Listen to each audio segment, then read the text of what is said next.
This podcast contains explicit content. Let's begin the show by starting it. Hardly Focused. This podcast is Hardly Focused. Ron, are you paying attention? Nope. Dissecting the news one tangent at a time. When there's nothing left to burn, you have to set yourself on fire.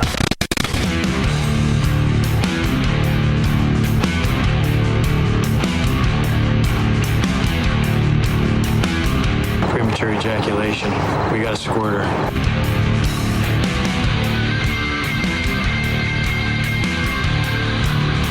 Hello.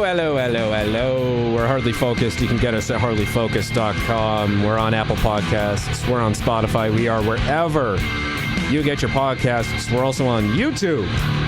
hardlyfocused.com/YouTube. Please subscribe. Help us get them numbers up. We got some good stuff up there.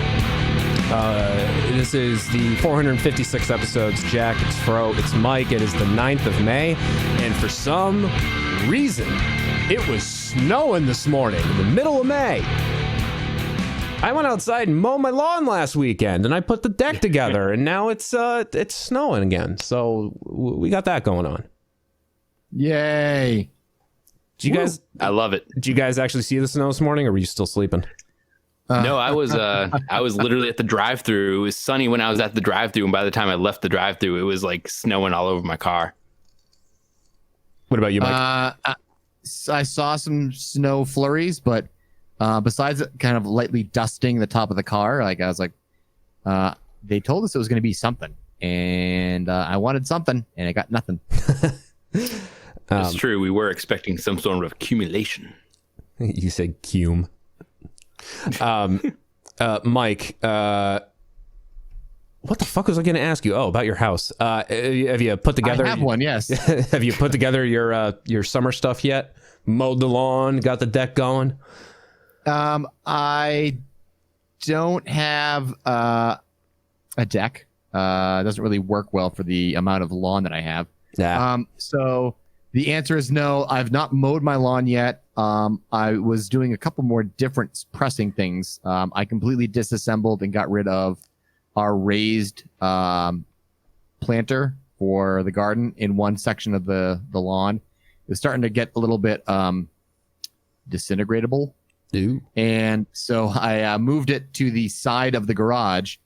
And I was like, I don't know if that was the best move or not. The morning sun kind of gets blocked by these trees a little bit, but I want it out of the way.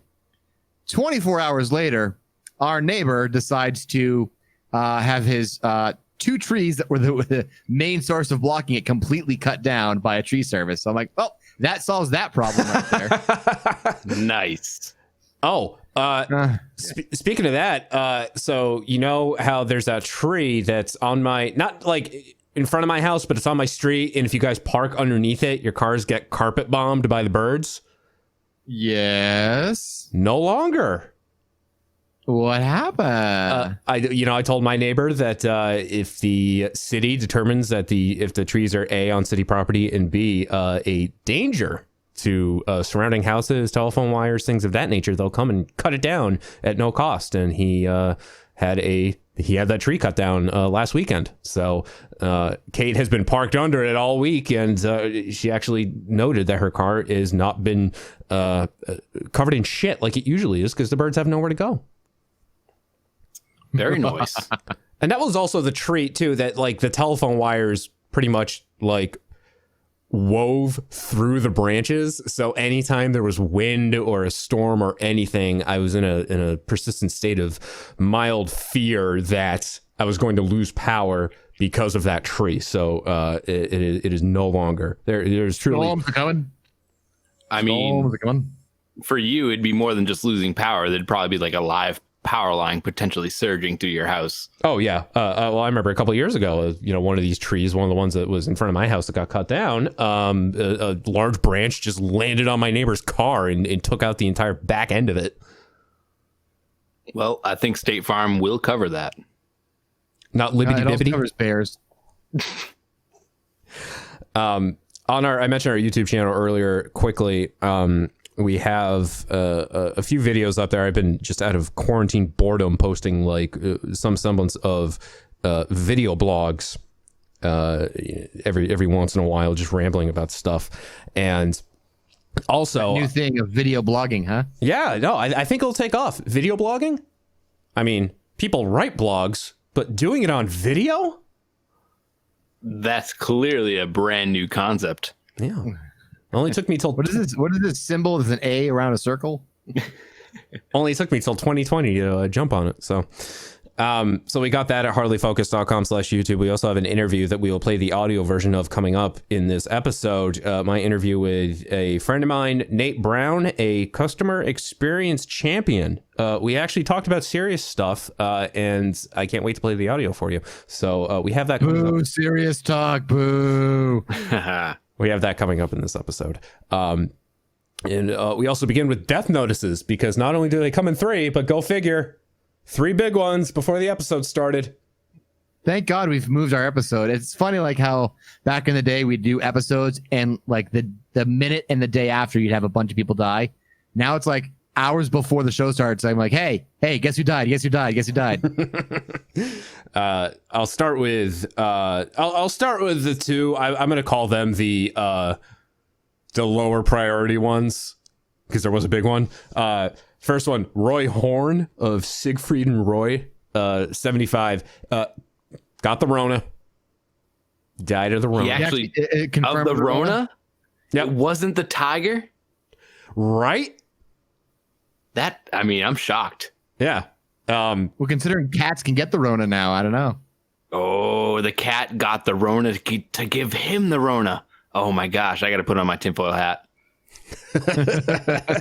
Next thing you know, Fro's going to be feeding his neighbors to his kids.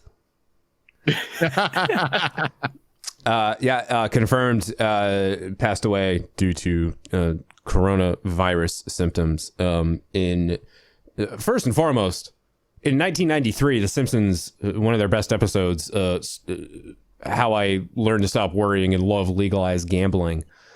It's when Burns opens up his casino in town, and they have an act there. Gunter and Ernst, who are very clearly supposed to be Siegfried and Roy. And again, 1993, and they predicted that 10 years later, one of them would get mauled by a tiger, which is exactly what happened. It's all about that Nostradamus. Did they also predict the other one would die of the Rona? You know what? That is a good question. I don't know if The Simpsons has actually predicted the coronavirus. I know they predicted, I think, the Ebola outbreak from about 5 years ago, but I don't think they've actually predicted or anything has been found to predict coronavirus. The Tokyo flu or something like that they predicted, and the people are photoshopping the word corona on it.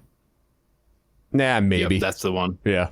There was definitely an episode where, like, an obviously Asian worker was coughing into the box, which then, of course, got delivered to good old Springfield. Oh, yeah, that's right. Yeah, it's like a flu, but it's not the coronavirus by any means. But yeah, I know exactly which one you're talking about.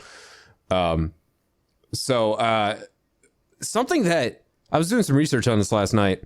Something I think is really stupid, like a really bad attempt at trying to cover up a PR nightmare, is when Roy was attacked by their tiger, Manticore, I believe the name of the tiger was. The ballsy name, by the way. Oh yeah, Manticore.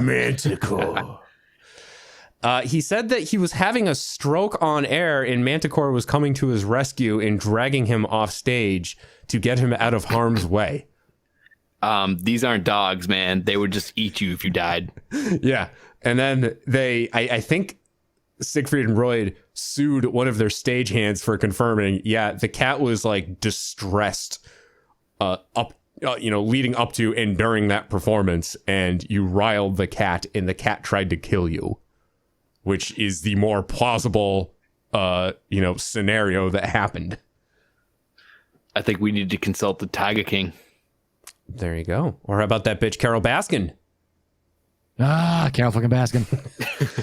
They don't stop. I know new episodes came out recently, or a new episode or whatever, but the memes, I figured those would have died off already. They're still going. Well, everybody's at home. They're creating memes. The it's meme true. factory. Yeah, everyone's producing. The meme factories are not closed.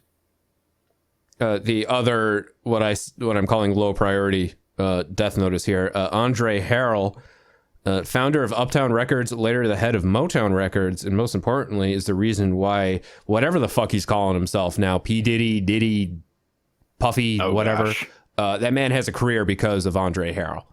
Passed away at 59.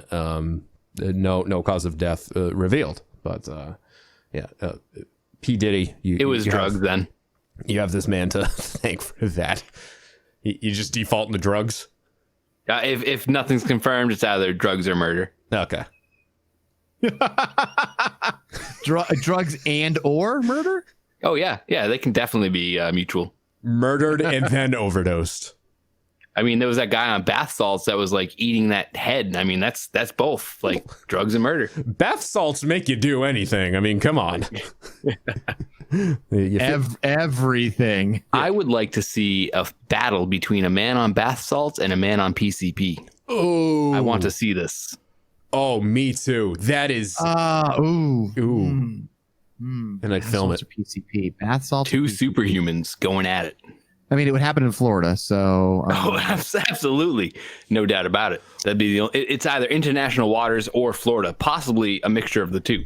So, if I understand bath salts correctly, those pretty much turn you into like a 28 Days Later style zombie. At least with PCP, you still have some semblance of cognizance. You just think that you can do anything. You could, until you get naked and start punching through fences. Oh, there you go. With the face. You try to punch through pure concrete and you don't feel it. So the worst part is you might succeed at punching through the concrete. I've been told it takes several policemen. Yeah, I think the PCP might win out because there's just a little bit more energy there. Bath salts, you go crazy. PCP, you go amped. Yeah. I could see it. Yeah, I think I'd agree on that one. Do you remember, and this is when the movie Godzilla came out, the one from the 90s, the one with Matthew Broderick? And I'll preface all of this by saying this was the theme song to the Yak and Jack show back in 2006 because I just didn't know any better. But Diddy and Jimmy Page did that collaboration where it's basically just the riff from Cashmere with Puffy rapping over it, and it's just such a bad song, but yeah, that was a one of those collaborations that like why do any of this? Money. Why do? There was money involved somewhere. Yeah. Oh, Mike, good point. Florian Schneider from Kraftwerk. Yep. I guess it's actually more than 3. That's the problem. Like technically he was last week, so I guess he's got to be last week's 3. But like, yeah.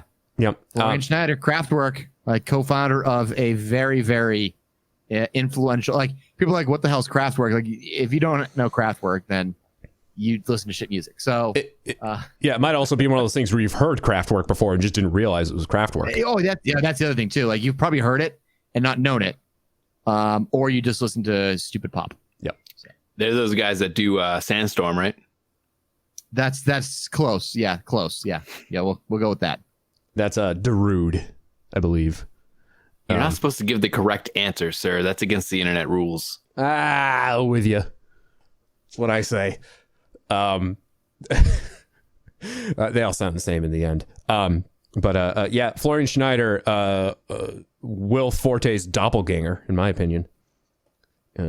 But yeah, Kraftwerk, a very influential band. I did a quick little video blog about this on our YouTube channel, and he hadn't been part of the group for a very long time.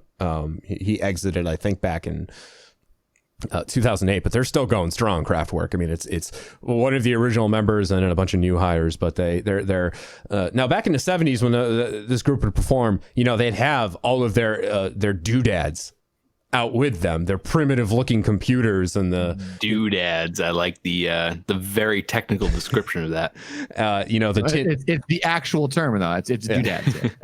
The tin cans, all strung together with string. And they would, do everything live that way. Now in Kraftwerk plays, it's more like a big visual presentation. It's for the 4 guys standing all in front of laptops. So they almost look like DJs, and then they just got more of a visual component to go along with their music because they don't actually have to. They don't have to play physical instruments anymore.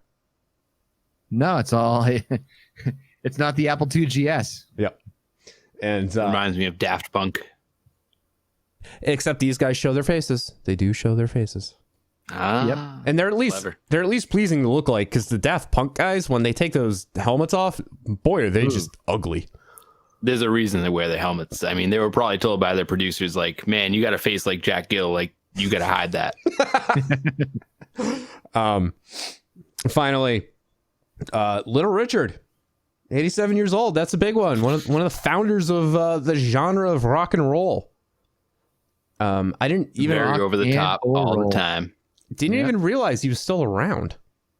I thought he passed on a while ago, but no. When you look at the 50s and you look at everyone who was integral in really starting the movement that was rock and roll, you got Elvis and you've got Chuck Berry, and then you got Little Richard, and he definitely It's your brother, Marvin Berry. You know that new sound you're looking for? By the way, that's on Netflix. It's on Netflix. Ooh. Oh, nice. There's one thing all these people have in common, and that is cocaine. Yes. Except Little Richard, boy, did that man know how to rock the pencil-thin mustache. Oh, Oh, yeah. indeed. See, with Little Richard, it clearly looks like he has a mustache. And then you have John Waters, who's trying to do the same thing. And anytime I see John Waters, I think, like, what's wrong with his lip?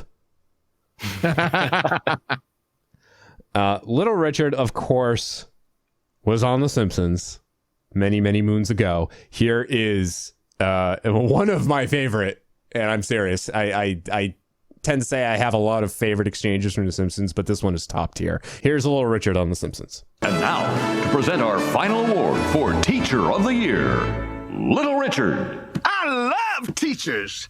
In fact, I'm a teacher. I taught Paul McCartney to go, woo! Purple Rain! Shut up! Michael Jackson just told me to shut up.